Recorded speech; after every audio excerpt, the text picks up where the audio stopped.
Hello everyone, पीजे point में आप सभी का स्वागत है। आज हम गोविंद पारिक का सेकंड पेज के बारे में डिस्कस करेंगे।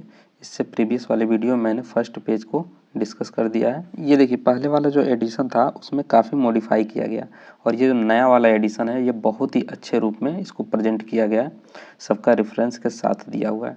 तो मैंने ये देखिए यहाँ पे देख पा रहे हैं जो पेज नंबर 1 है, इसमें त्रि समूहों का एक वर्ग दे दिया गया है। उसके बाद से धूमपान का भेद, धूम नेत्र प्रमाण और दही के भेद, इतना हमने फर्स्ट पेज पे पढ़ा था। अब हम बात करते हैं सेकंड पेज की। सेकंड पेज में देखिए क्या क्या दिया हुआ है। इस सेकंड पेज पर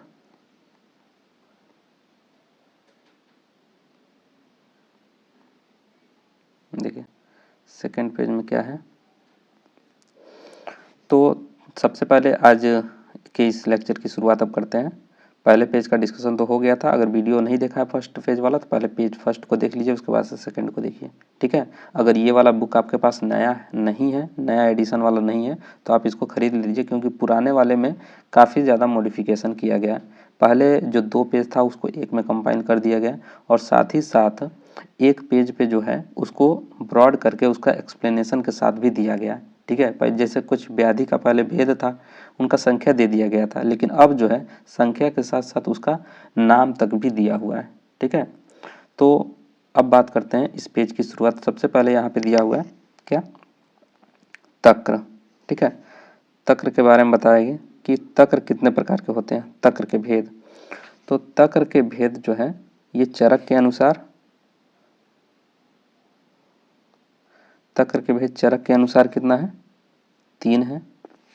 और वही सुश्रुत भाव प्रकाश के अनुसार कितना है, 5 है, ठीक है। ये पहले वाले में भी बुक में यही दिया हुआ है, तक्र के भेद। तो तक्र के भेद अगर पूछे चरक के अनुसार कितना है तो 3 है, और भाव प्रकाश के अनुसार कितना है, 5 है, ठीक है। उसके बाद से नवनीत का भेद अगर पूछे तो नवनीत का अष्टांग हृदय के अनुसार इसके 2 भेद बताए गए हैं। नवनीत भेद अष्टांग हृदय के अनुसार 2, ये पूछेगा तो अष्टांग हृदय के नाम से ही पूछेगा, या फिर अगर नहीं नाम देता है तो आप सिंपली क्या मानना है, अष्टांग हृदय का ही पूछ रहा है, ठीक है। नवनीत के 2 भेद होते हैं। उसके बाद से प्रायोगिक धूमपान के काल, ये बहुत इंपॉर्टेंट है, ये हर एग्जाम में लगभग पूछा ही जाता है, यहाँ से क्वेश्चन आता ही आता है। धूमपान से जरूर कोई क्वेश्चन जरूर आएगा। तो देखिए, प्रायोगिक धूमपान के काल कौन कौन से हैं, प्रायोगिक धूमपान के काल। तो इसमें देखिए, चरक के अनुसार इन्होंने 8 माना है, प्रायोगिक धूमपान का काल 8 माना है। कब कब इसका उपयोग कर सकते हैं, तो स्नान के बाद, भोजन के बाद, वमन के बाद, छींक के बाद, दातौन और नस्य, ये कितना हो गया, 6। उसके बाद से अंजन के बाद और निद्रा के पश्चात, ठीक है, यानी कि सो के जब उठेंगे तो उसके बाद। तो ये टोटल 8 पूछा है। इसमें प्रश्न ऐसे पूछा जाता है कि चरक के अनुसार प्रायोगिक काल कितने होते हैं, प्रायोगिक धूमपान के काल कितने होते हैं। इसका रेफरेंस भी देखिए, यहाँ पे रेफरेंस दिया हुआ है। तो ये सबसे बढ़िया है कि अब जो एडिशन आया है उसमें रेफरेंस के साथ दे दिया है। तो अगर इसका डिटेल पढ़ना है तो आप जाके वहाँ पे इस चरक सूत्र 5/33 में इसको पूरा डिटेल में पढ़ सकते हैं, ठीक है। उसके बाद से सुश्रुत ने बताया है, सुश्रुत ने प्रायोगिक धूमपान का काल कितना बताया है, तो टोटल इसमें 12 दिया गया है, ठीक है। सुश्रुत के अनुसार जो काल होते हैं वो कितने हैं, 12। उसमें से देखिए प्रायोगिक का कितना है, प्रायोगिक का 4 दिया हुआ है, स्नेहिक का 5 दिया हुआ है, तो 5 4 9 हो गया, और विरेचनिक का 3 दिया हुआ है, तो 9 3 12 हो गया। अब कब कब है, तो यहाँ पे एक चीज़ बस हाईलाइट कर लीजिए जो कि अक्सर पूछा जाता है, स्नान वाला। देखिए, प्रायोगिक में भी स्नान है, विरेचनिक वाले में भी स्नान है। तो ये क्वेश्चन ऐसे पूछ लिया जाता है, स्नान जो होता है कौन सा धूम्रपान जो होता है स्नान के बाद दिया जाएगा, ठीक है। कौन सा धूम्रपान स्नान का बाद दिया जाएगा। तो देखिए, प्रायोगिक भी दिया जा सकता है और विरेचनिक, दोनों हो सकता है, ठीक है। देखिए, प्रायोगिक वाले में भी स्नान है और विरेचनिक वाले में भी है, ठीक है। बाकी देखिए इसमें और जो दिया हुआ है क्या क्या है, दंत प्रक्षालन, ठीक है। प्रायोगिक वाले में 4 हैं, कौन कौन, दंत प्रक्षालन, स्नान, भोजन और शस्त्र कर्म उपरांत, ठीक है। उसके बाद से स्नेहिक वाले में कब क्या है, मूत्र त्याग करने के बाद, मैथुन के बाद, छ्वथु के बाद, हंसने के बाद और क्रोध के बाद स्नेहिक का प्रयोग किया जाएगा, ठीक है। स्नेहिक वाले का। उसके बाद से विरेचनिक वाले का देखिए, तो स्नान तो हो ही गया, इसमें 3 है, स्नान, दिवा स्वप्न, छर्दी के पश्चात। ठीक है, यहाँ पे देखिए जितना भी है सब में पश्चात ही है, पहले नहीं बाद में ही करना है। ठीक है, तो ये आपका हो गया कितना, सुश्रुत के अनुसार 12, प्रायोगिक के 4, स्नेहिक का 5 और विरेचनिक का 3। ठीक है, उसके बाद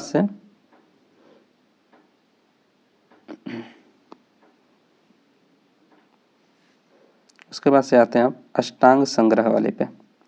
तो अष्टांग संग्रह ने कितना माना है, अष्टांग संग्रह ने 24 माना है टोटल। ठीक है, जिसमें से प्रायोगिक का है 8, मृदु का है 11 और तीक्ष्ण का है 5। ठीक है, तो प्रायोगिक का 8, मृदु का 11 और तीक्ष्ण का 5। ठीक है, तो इस चीज़ को आप याद रखेंगे।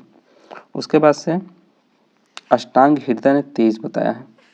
ठीक है, अष्टांग हृदय ने 23, प्रायोगिक का 10, मृदु का 8 और तीक्ष्ण का 5। ठीक है, तो ये आपका हो गया क्या, यहाँ पे टोटल देख लीजिए धूमपान के काल हो गए। चरक के अनुसार प्रायोगिक का 8 होता है, सुश्रुत के अनुसार टोटल 12 होता है धूमपान के काल, जिसमें से प्रायोगिक 4 होता है, स्नेहिक 5 होता है और विरेचनिक 3 होता है। अष्टांग संग्रह के अनुसार, अष्टांग संग्रह के अनुसार अगर बात करेंगे तो क्या होगा, अष्टांग संग्रह के अनुसार 24 हो जाएगा। ठीक है, अष्टांग हृदय ने कितना बताया है, 23 बताया है, प्रायोगिक 10, मृदु 8 और तीक्ष्ण वाला 5। अब बात करते हैं निद्रा के भेद। ठीक है, बहुत इंपॉर्टेंट है ये भी, निद्रा के भेद। ठीक है, निद्रा के भेद में देखिए, ये सबसे पहले ये संख्या याद रखिए किसने कितना माना है। तो निद्रा के भेद जो है आचार्य चरक ने 6 माना है कि निद्रा कितने प्रकार के होते हैं, 6 प्रकार के। कौन कौन सा होता है उसका नाम देख लीजिए, तमोभवा, श्लेष्म समुद्भवा, मन शरीर श्रम संभवा, आगंतुकी, व्याधिनुवर्तिनी और रात्र स्वभावज। ठीक है, प्रभाव यानी कि रात्र स्वभाव प्रभाव। ठीक है, जिसको भूत धात्री भी कहते हैं। ये क्वेश्चन इंपॉर्टेंट हो जाता है कि भूत धात्री के नाम से भी पूछ देता है, तो रात्र स्वभाव वाला नहीं देता है तो भूत धात्री को आप लगाएंगे। इसका रेफरेंस आप यहाँ पे जाकर पूरा डिटेल इसका पढ़ सकते हैं, चरक सूत्र 21/58 में दिया हुआ है। ठीक है, सुश्रुत ने कितना माना है, सुश्रुत ने 3 माना है निद्रा। तो क्वेश्चन ये पूछा जाए कि चरक के अनुसार निद्रा के भेद कितने होते हैं, तो या तो संख्या दे देगा तो 6 आपको लगाना है, या फिर इसमें से पूछ लेगा कौन सा निद्रा का भेद नहीं है चरक के अनुसार। ठीक है, तो उसमें से ऑप्शन इसमें से आगे पीछे करके बना सकता है। उसके बाद से सुश्रुत के 3 कौन कौन से होते हैं उसको देख लीजिए, कौन कौन सा 3 होता है। तो सबसे पहले स्वाभाविक होता है। ठीक है, वैष्णवी भी कहते हैं इसको। उसके बाद से दूसरा वैकारिक होता है, वैकारिकी, और तीसरा होता है तामसी।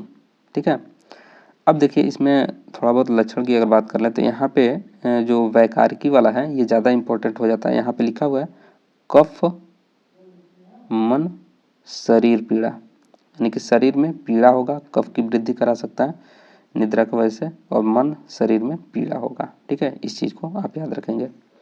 उसके बाद से वाग्भट का, वाग्भट ने 7 माना है। ठीक है, कितना माना है, वाग्भट ने 7 माना है निद्रा के भेद। कौन कौन सा है तो उसको देखिए, वाग्भट ने कितना माना है, 7 माना है। ठीक है, इसमें क्या है, चरकोत्त मन शरीर संभवा को अलग अलग करके 7 मान देते। देखिए जो 6 था वही 6 है चरक के अनुसार, इसमें जो मन और मन को अलग कर दिया है और शरीर श्रम संभवा को अलग कर दिया है, तो इस प्रकार से 7 हो गया। ठीक है, तो वाग्भट का पूछे तो आप क्या बताएंगे, वाग्भट का वही चरक वाला प्लस उसमें क्या करना, मन शरीर संभवा को अलग अलग कर देना, मन को अलग कर देना, शरीर संभवा को अलग कर देना। ठीक है, इसका रेफरेंस देख लीजिए, अष्टांग संग्रह सूत्रस्थान 9/68 में दिया हुआ है। ठीक है, उसके बाद से अब बात करते हैं अधारणी वेग की। अधारणी वेग, अधारणी वेग कौन सा वेग जिसको शरीर में धारण नहीं करना चाहिए, तो चरक ने 13 बताया है। यहाँ पे आप चरक सूत्र 7/3 में देख सकते हैं।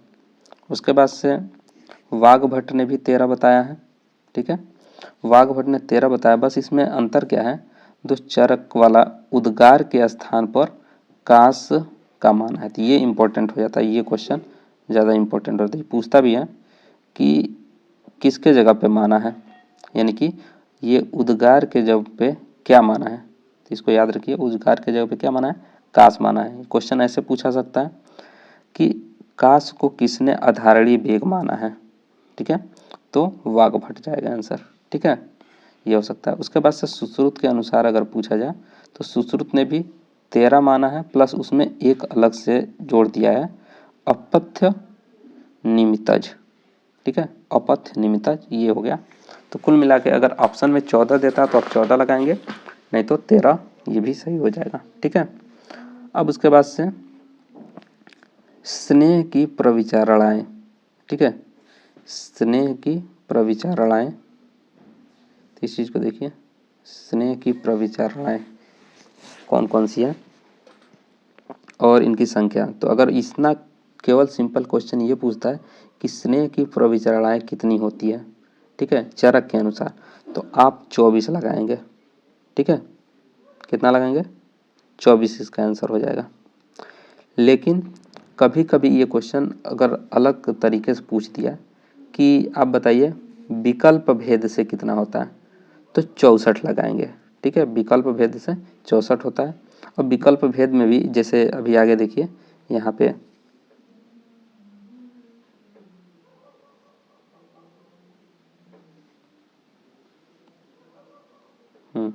ये जहाँ पे देख रहे हैं वाघभट्ट ने कितना माना है, 64 मान लिया है।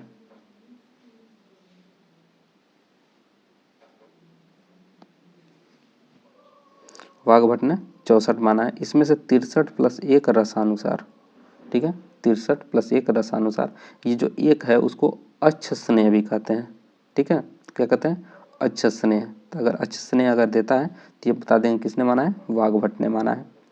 उसके बाद से काश्यप के अनुसार पूछ दिया जाए तो काश्यप वाला इंपॉर्टेंट है, ये 20 होता है। अब अगले टॉपिक की बात करते हैं, स्वेदन के भेद।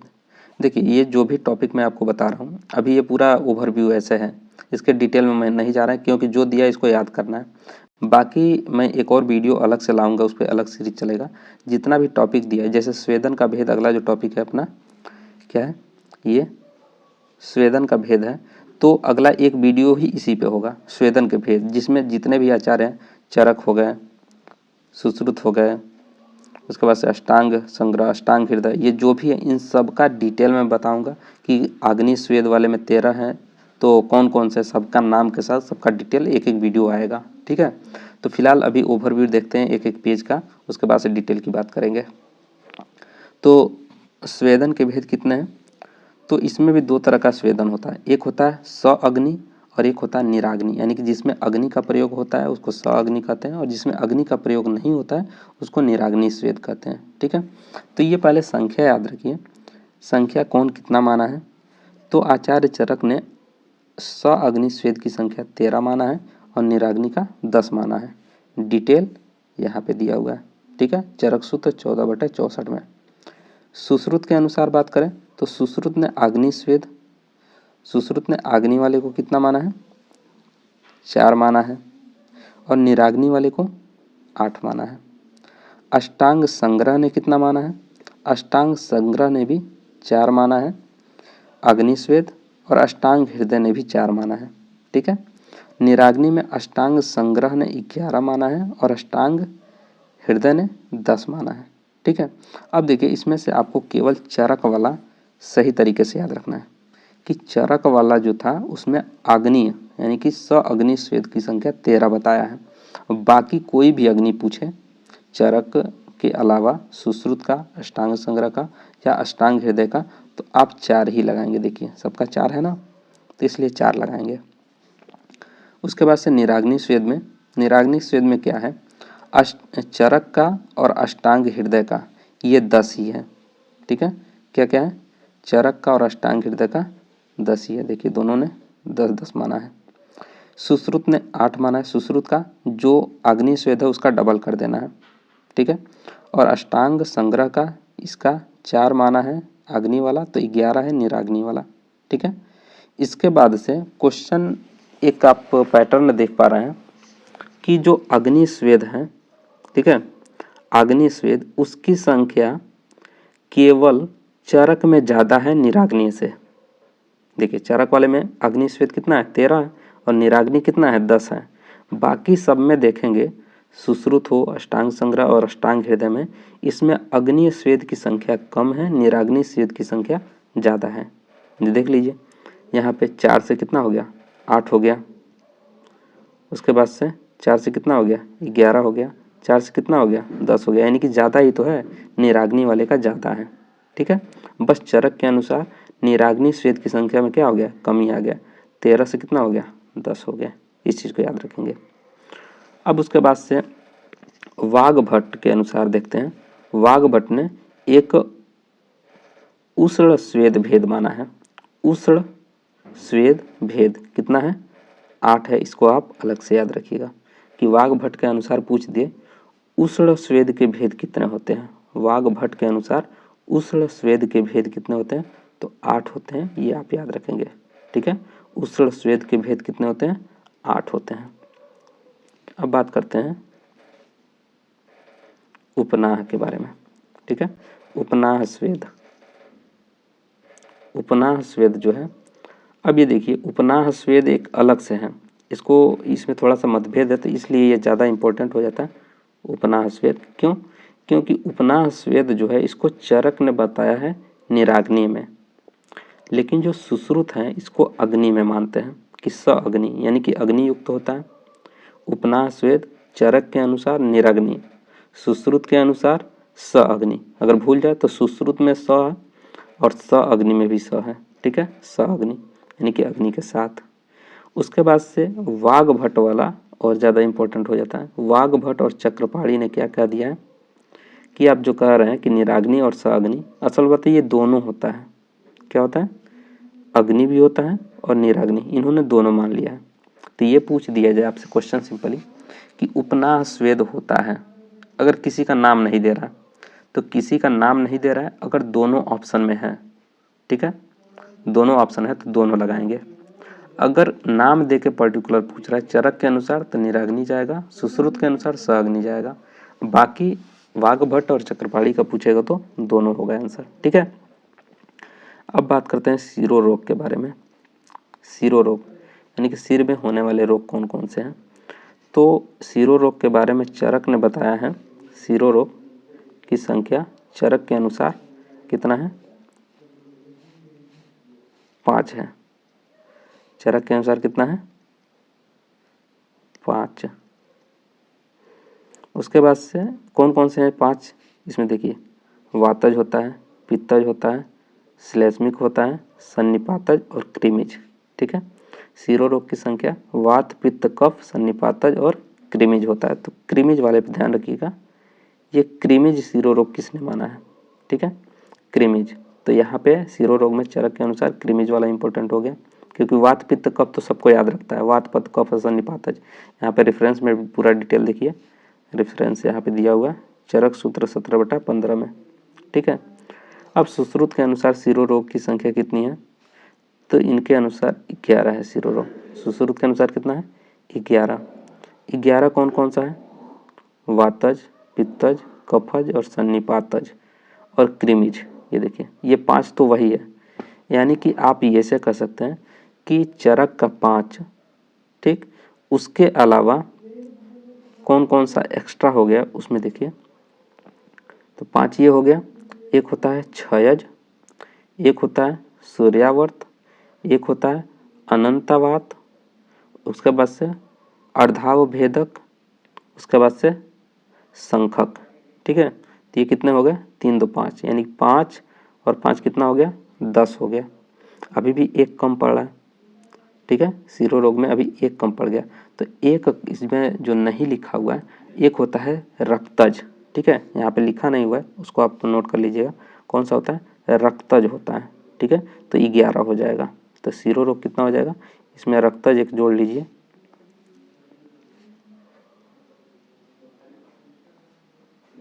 ठीक है, तो रक्तज अगर जोड़ लेंगे तो 11 हो जाएगा। अब अष्टांग संग्रह ने कितना माना है शिरोरोग? अष्टांग संग्रह ने शिरोरोग की संख्या 9 बताया है।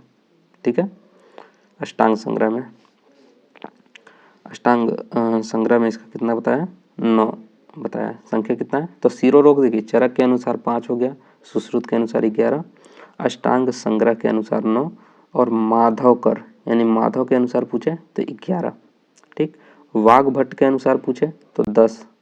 वाग्भट में क्या क्या? सुश्रुत के क्षयज और अनंतवाद की जगह सिर कंप माना है।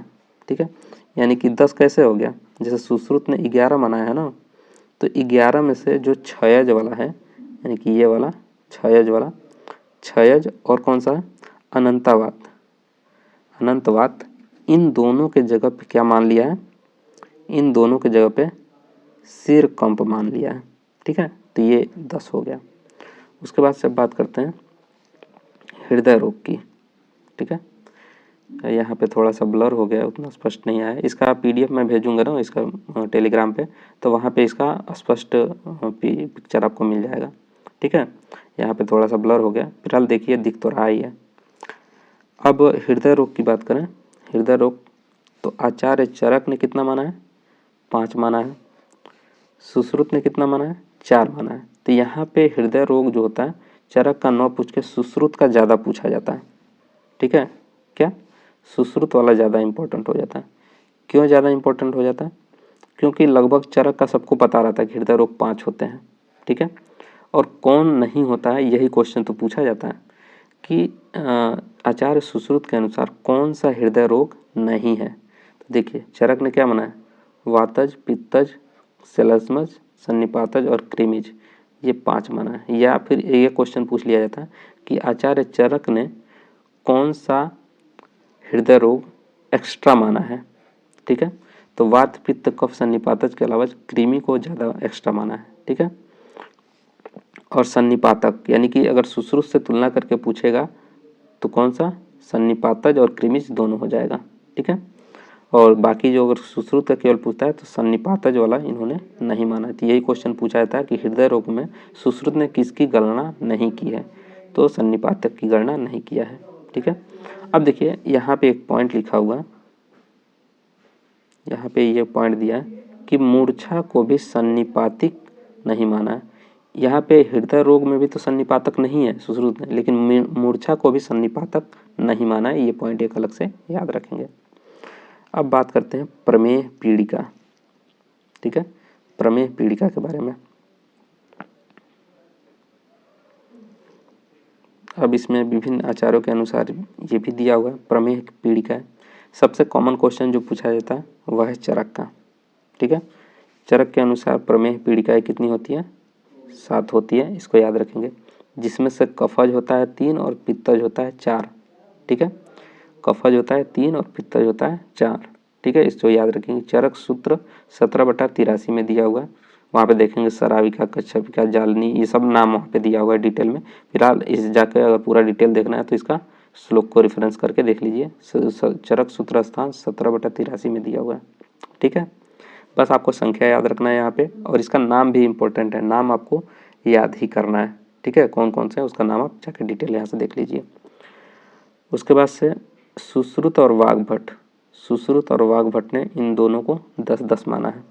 प्रमेय पीड़िका 10 माना है, सुश्रुत और वाग्भट ने 10 माना है। काश्यप ने 8 माना है, भोज ने 9 माना है। अब इसमें देखिए काश्यप वाला जो है 8 कैसे हो गया? चरक का 7 है और चरक में एक अलग से जोड़ दिया है अरूसिका। तो क्वेश्चन यहाँ पे ऐसे बनता है कि आचार्य काश्यप ने कौन सी प्रमेह पीड़िका अधिक मानी है? तो आरूसिका जो होता है ये एक्स्ट्रा माना है। या फिर क्वेश्चन ये सब पूछ दिया जा सकता है आरूसिका प्रमेह पीड़िका को किसने माना है? तो ये काश्यप ने माना है। ठीक है, भोज ने कुल 9 बताया है, कुल्लथिका भी माना है। ठीक है, उस 7 तो है ही, उस 7 के अलावा ये कुल्लथिका भी इसने माना है, भोज ने। ठीक है, उसके बाद से शोथ के उपद्रव, ये हमारा आज के पेज का ये लास्ट टॉपिक है। शोथ के उपद्रव, जो शोथ होता है स्वेलिंग होती है, स्वेलिंग की वजह से क्या क्या उपद्रव हो सकते हैं तो स्वेलिंग की वजह से उपद्रव जो है आचार्य चरक ने 7 माना है, सुश्रुत ने 9 माना है। 7 चरक का और हिक्का कास। तो ये क्वेश्चन पूछा जा सकता है कि हिक्का और कास को उपद्रव, शोथ का उपद्रव किसने माना है? तो आचार्य सुश्रुत ने माना है। ठीक है, रेफरेंस आप यहाँ पे इसका ये देख सकते हैं 18/18 चरक सूत्र 18/18 में इसका दिया हुआ है। ठीक है, अब इसके बाद से जो अगला पेज नंबर 3 है इसको नेक्स्ट वीडियो में कवर करेंगे, क्योंकि अब इसके आगे जो पेज नंबर 3 है इसको नेक्स्ट वीडियो में कवर करेंगे, क्योंकि जो एक ही वीडियो में अगर कवर करेंगे तो काफ़ी लंबा वीडियो बन जाएगा, जो कि देखने में भी उतना मज़ेदार नहीं होता है। ठीक है, और बच्चे भी बोर हो जाते हैं। तो इसलिए एक एक पेज को एक दिन में कवर करेंगे, लेकिन डिटेल में उसको पढ़ेंगे। ठीक है, तो इसका PDF जो है टेलीग्राम पे मिल जाएगा। उस टेलीग्राम चैनल जो है pj.bms के नाम से है, उसका लिंक नीचे डिस्क्रिप्शन में, आप वहाँ से या फिर डायरेक्ट आप टेलीग्राम पे सर्च करके आप टेलीग्राम चैनल से जुड़ सकते हैं। ठीक है, आई होप आपको वीडियो पसंद आया होगा। अगर वीडियो पसंद आया तो वीडियो को लाइक करें, चैनल पर नए हैं तो चैनल को सब्सक्राइब कर लीजिए। मिलता है नेक्स्ट वीडियो में, तब तक के लिए टेक केयर, बाय बाय।